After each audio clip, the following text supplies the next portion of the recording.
నమస్తే అన్న. నమస్తే. ఏం చేస్తుంటారు? వ్యవసాయం.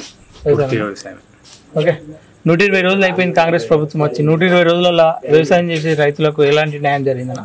శూన్యం. ఆల్రెడీ 120 రోజులలో మేము అనుకునే ఏదైతే హామీలు ఇచ్చినామో అవన్నీ చేసినామని చెప్పేసి కాంగ్రెస్ వాళ్ళు అంటారు. చెప్పుకుని మా చెప్పుకుంటారు, చేసింది ఏందో చెప్పమన్నాను. గతంలో బీఆర్ఎస్ ప్రభుత్వం కూడా మేము చేసినామన్నది, బీఆర్ఎస్ వల్ల ఏమైనా మేలు జరిగింది? దానివల్ల అవినీతి జరిగింది మేలు కంటే. అంటే అప్పటి ప్రభుత్వం ఇప్పటి ప్రభుత్వం పోల్చుకుంటే ఏది బెటర్ ఉంది? రెండు అవినీతి స్కామ్లే. అంతేనా?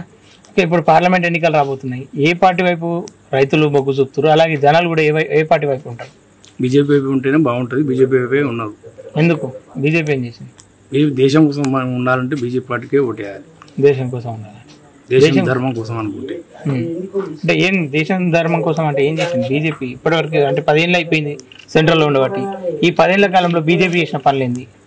బీజేపీ ఏంది? పిఎం కిసాన్ పెట్టింది ఒకటి, ఇప్పుడు రేపు ఉచిత రేషన్ ఒకటి స్కీము, మళ్ళీ నిరుద్యోగులకు ఉపాధి కల్పన, చెప్పుకుంటూ పోతే ఎన్నో ఉన్నాయి. నరేంద్ర ఏ అవినీతి లేకుండా నడిపిస్తున్న ఏకైక ప్రభుత్వం అంటే సెంట్రల్లో బీజేపీ. అది ఓకే, పార్లమెంటు ఇప్పుడు ఎన్నికల్లో బీజేపీ నుండి రఘునందన్ రావు ఉండు ఈ పార్లమెంట్ లో, కాంగ్రెస్ నుండి నీలం మధు ఉంటుండు, అలాగే వెంకటరామరెడ్డి బీఆర్ఎస్ నుండి ఉంటుండు. ఈ ముగ్గురిట్లలో ఎవరి వైపు జనాలకు? వెంకటరామరెడ్డి అనే వ్యక్తి ఆయన కలెక్టర్ గా పనిచేసినప్పుడు ఇట్లా ఆయన మొత్తం బీఆర్ఎస్ తొత్తుగా పనిచేసాడు. ఏ రోజు ఇట్లా ఆయనకు వచ్చేది ₹1,00,000 జీతము. ఆయన చేసింది మొత్తం మీద 23 సంవత్సరాలు 12 సంవత్సరాలు సర్వీస్ చేసిండు. ఆయన ఎంత సంపాదించి 100 కోట్లు పెడతాడు. ఎక్కడికి వచ్చింది? ఆయన అవినీతి చేయలేదా? అవినీతి సమ్ముతుంటే కదా.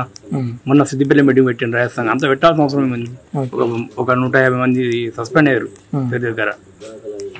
వేరే జీవితాలతో ఆడుకునే వ్యక్తి తప్ప ఆయన అభివృద్ధి చేస్తారంటే అది ఎవరు నమ్మరు. అది నమ్మే విషయం ఇట్లా కాదు. ఓకే, నీలం మధు ఎట్లుంటది?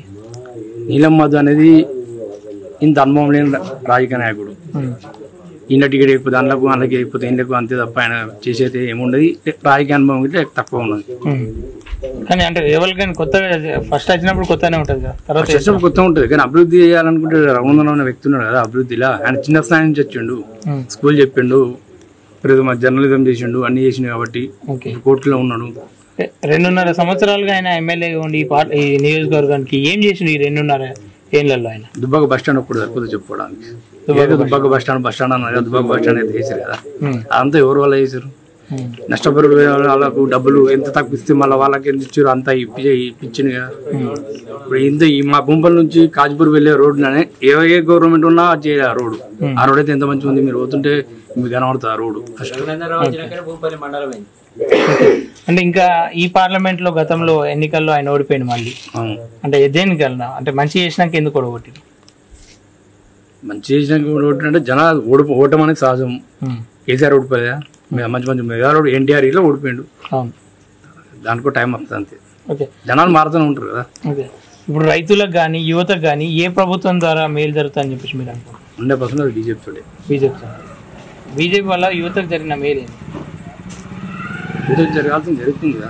ఏం జరిగింది? ఉద్యోగ కల్పన ఇచ్చిండు. ఇంకేం చేయమంటారు?